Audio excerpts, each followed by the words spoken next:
Hello and welcome back to 365 Days with mxmtoon. I'm Maia, a singer, songwriter, video maker, Oakland native, and a tweeter. I'm also a huge fan of history. I love untold stories, gross facts, hidden secrets, and anything weird, dark, and funky from the past, and each day I'm gonna share one of my favorite deep cuts with you. So let's take a look at today's stories. It's 365 with mxmtoon.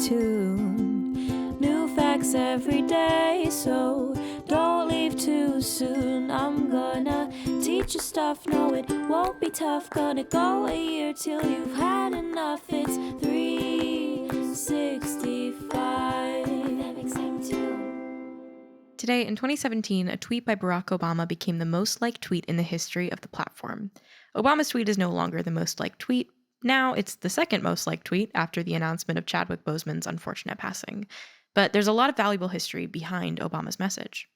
3 days earlier, on August 12th, the former president tweeted a photo of himself greeting a gaggle of smiling babies through a preschool window. White House photographer Pete Souza captured the image in 2011 when President Obama visited an event at his daughter Sasha's elementary school. When he was leaving, the preschool kids ran up to the window to greet him, and he was pleased to say hi to his cutest fans. Wholesome as the photo may be, what made it so popular was the text of the tweet that the former president posted with it. A quote from the South African revolutionary Nelson Mandela, and the tweet read, "No one is born hating another person because of the color of his skin or his background or his religion." In other words, people aren't inherently prejudiced. Hate is something that's learned, and it's on us to influence children to be open-minded people who embrace the differences of others rather than fear it. The quote comes from Mandela's autobiography, which he continues, quote, "People must learn hate, and if they can learn to hate, they can be taught to love. For love comes more naturally to the human heart than its opposite." Nelson Mandela dedicated his life to fighting South African apartheid, a government-sanctioned system of racial segregation that created a racial caste system. Under apartheid, white people had the most social and political power, followed by Asian people, then what they called coloreds, and then Black Africans. Nelson Mandela was arrested for leading the fight against apartheid, and he ended up spending 27 years behind bars for daring to fight for a world where people have equal rights, regardless of their race.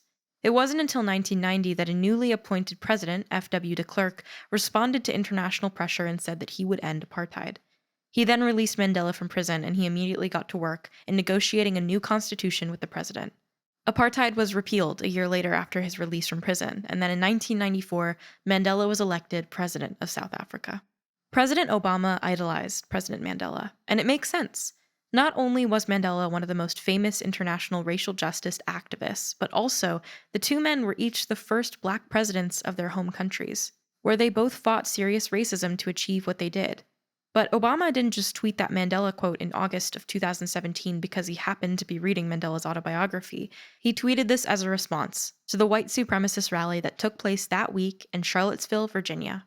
A paralegal named Heather Heyer was part of a protest against the racist rally, but she was killed when someone in the rally intentionally drove his car at her. 35 other people were injured too. Charlottesville was a terrifying moment in recent history. The people who attended the rally waved Nazi flags, shouted racial slurs, and wielded weapons en masse, all because a statue of the slave-owning Confederate commander Robert E. Lee was going to be removed. And how did our then-President Trump respond? He said that there were, quote, "fine people on both sides." He called white supremacists fine people. So Obama's tweet was a way to remind us that people aren't inherently evil. It's hard to believe that, though, after reading the news of an anti-racist protester being killed for fighting against white supremacy. But maybe the quote was also a way to remind us of people like Nelson Mandela, who dedicated their lives to fighting for what's right.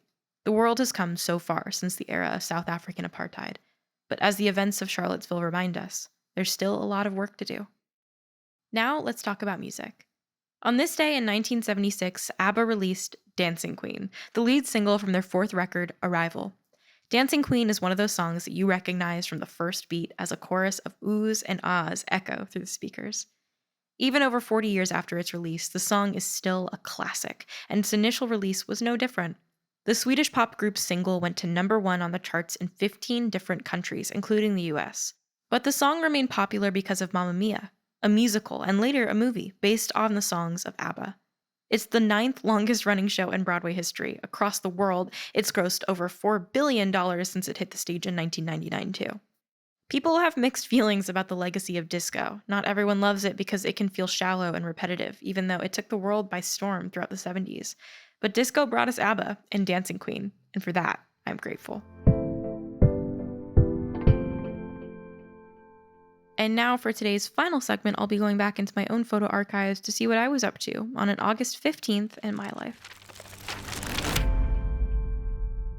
On August 15th, I went to IKEA in 2018. I don't think I have anything really exciting to share. On one of them, I went to IKEA with my friend Anna, and that was actually one of my favorite activities to do with my friends growing up. We would go to IKEA and go get lunch because their food is really affordable, and you can kind of walk around and just have fun wandering through the things that they have, even though you're not just necessarily doing anything. On August 15th, 2015, I took a video of my little cousin dancing. On the 15th of 2016, I have a photo of me taking a mirror selfie in a bathroom. And on August 15th, 2017, I believe I had just recently bleached my hair kind of for the first time, and it made it a lighter brown, and I was kind of obsessed with just like taking photos and looking at it. So that's what I did apparently on all those different August 15ths. Summers usually are kind of like a dry spell of like memories because I'm actually just going and doing things, but I don't take photos of them. So it's hard to recall and look back on things because I'm sure I was doing stuff, but apparently a lot of it was not documented. Thanks for going back in time with me, and remember to subscribe wherever you listen to podcasts. Come back tomorrow for more stories from the past. It's 365 with mxmtoon. New facts every day, so don't leave too soon. I'm gonna teach you stuff, no it won't be tough. Gonna go a year till you've had enough. It's 365.